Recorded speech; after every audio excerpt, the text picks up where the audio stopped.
Aston Martin and Honda have made a disastrous start to 2026 with a pre-season beset by persistent technical problems, and it's been so bad that we're already wondering if they'll start the season behind even F1's newest team, Cadillac. The new Aston Martin-Honda alliance was billed as a dream team when it was announced in 2023, considering Honda's multiple championship successes with Red Bull and all the resources, facilities and personnel that have been poured into the Aston Martin F1 project. But this new partnership has started in a manner worryingly similar to Honda's previous F1 nightmares with McLaren.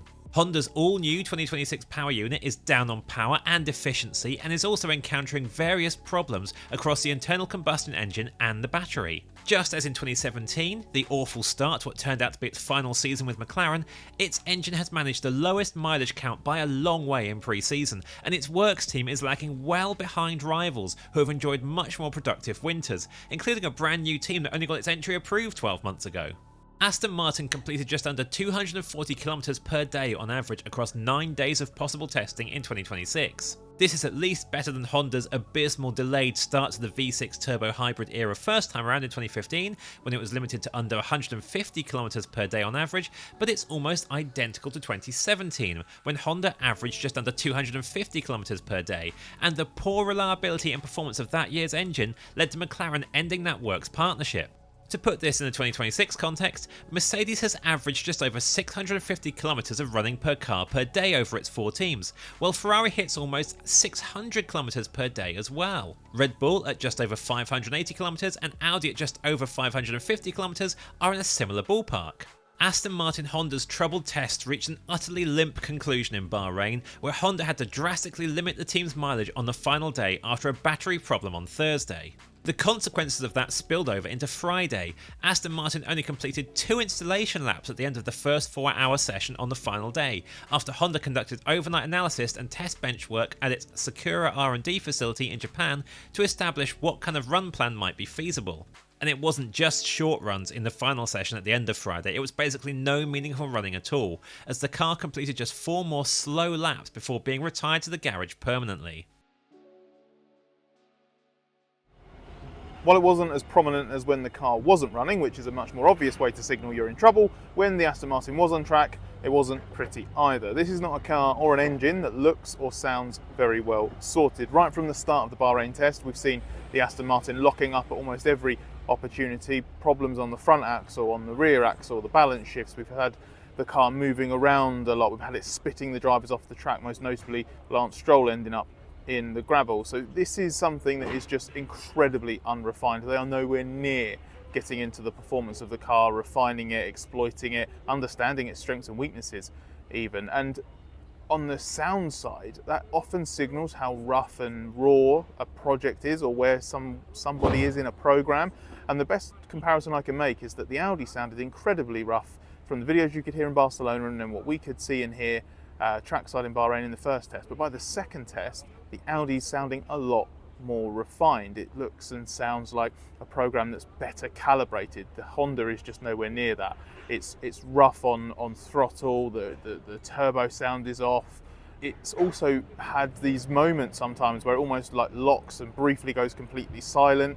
I almost feel like you could hear that when Stroll had his big off. So it's a package that's so far from even being understood, let alone its full potential. And that's just from what we've noticed trackside and hearing what the drivers have to say. That's obviously a big part of being trackside in testing. It'll be the same when we go to Australia for the season opener. So if you want more insight like this direct from the paddock, check out the Race Members Club, because we are running a 7-day free trial at the moment. We want to be your paddock pass for F1 2026 and take you to the places that we get to see trackside and in the beating heart of F1 itself.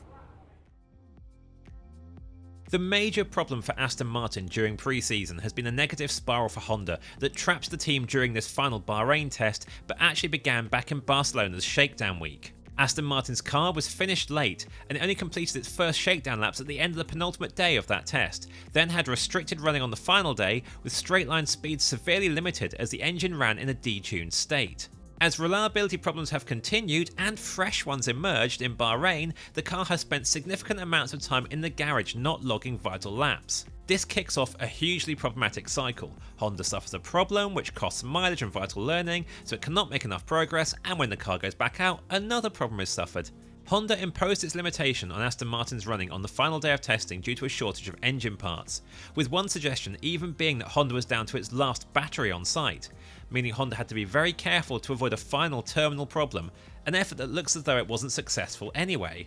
Whatever the case, it badly held back the team. There is so much to learn with the new car and engine rules that missing this much mileage puts a huge limitation on tapping into whatever potential is in the package. There's reduced opportunity to understand the car, which is an aggressive Adrian Newey-led design, but even more importantly at the moment, less running to work out the most effective energy management strategies. Teams have found significant performance in optimising their battery charging and deployment around the lap with the new engines and increased capacity MG UK, with one manufacturer thinking it's worth around half a second minimum compared to where they started at Barcelona.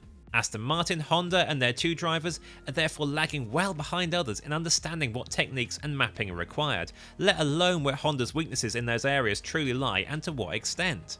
Part of the reason this has happened is this is not the same Honda technical operation that recovered from such a miserable 3 years with McLaren and grew into a title-winning force with Red Bull until recently. Honda's ultimately aborted withdrawal from F1 meant around 18 months of downtime from the end of 2021 to the spring of 2023, when the Aston Martin deal was announced, as a relative skeleton crew kept up to date with F1's 2026 rules. There was nothing like the active development other manufacturers undertook in this period. That delay, and the wholesale changes within Honda's F1 division as a result of its initial F1 withdrawal, means it has started almost from scratch on these rules in an operational sense, not just a technical one. A terrible winter testing period with Aston Martin is the consequence. The car has barely run relative to rivals, and when it has run, it's been slow. On outright times from the final Bahrain week, the best Aston Martin can manage is 4 seconds off the pace. Adrian Newey's design is startlingly different to rivals in so many ways, but Aston Martin is currently so far away from even beginning to understand or refine the car. A project that was tipped as a contender to lure Max Verstappen away from Red Bull in the medium term is starting F1's new era needing a miracle to even get beyond Q1, and it might even get worse than that. Everyone expected the brand new Cadillac team to be cut adrift off the back of the field by itself in 2026, yet it's ended testing comfortably faster than Aston Martin. That was skewed by Cadillac having more chance to do actual performance running than Aston Martin, but that in itself is a remarkable state of affairs. Sergio Perez and Valtteri Bottas can head to Melbourne with a genuinely realistic shot at beating the Aston Newey Honda Alonso Dream Team on Cadillac's debut. The immediate priority for Aston Martin now is just to establish a baseline level of reliability so it can finally complete laps and simply target finishing the season opener. Only then can Honda and Aston Martin truly begin to know how much of a problem they will carry into the season and what kind of recovery is possible in the short term.